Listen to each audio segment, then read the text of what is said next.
السلام علیکم۔ ایک کافرہ کا مکان۔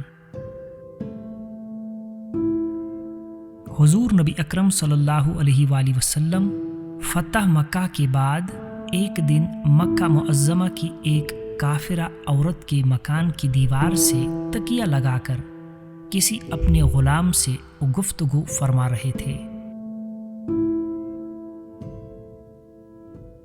اس مکان والی کافرہ کو جب پتہ چلا کہ محمد صلی اللہ تعالی علیہ وسلم میرے مکان کی دیوار سے تکیہ لگائے کھڑے ہیں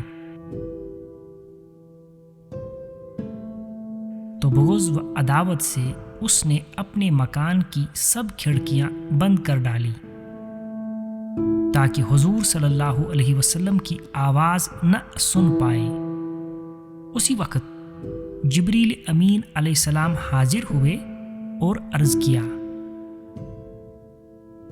یا رسول اللہ، خدا فرماتا ہے کہ اگرچہ عورت کافرہ ہے مگر آپ کی شان بڑی عرفہ و بلند ہے، چونکہ اس کافرہ کے مکان کی دیوار کے ساتھ آپ کی پشت انور لگ گئی ہے، اسی لیے میں نہیں چاہتا کہ یہ مکان والی اب جہنم میں جلے۔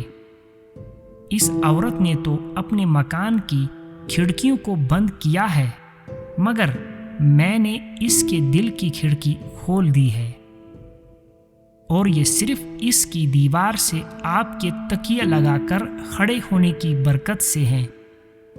اتنے میں وہ عورت بے چین ہو کر گھر سے نکلی اور حضور کے قدموں پر گر گئی اور سچے دل سے پکار اٹھی، اشہد ان لا الہ الا اللہ واشہد انک محمد رسول اللہ۔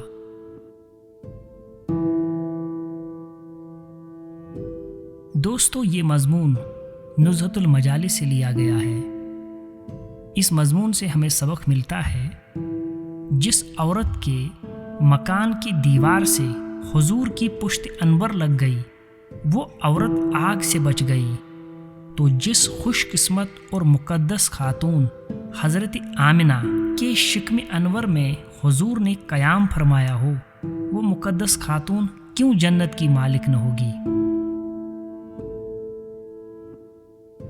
پھر کس قدر بدبخت ہیں وہ لوگ جو حضور کے والدین کے متعلق کچھ کا کچھ بکتے ہیں۔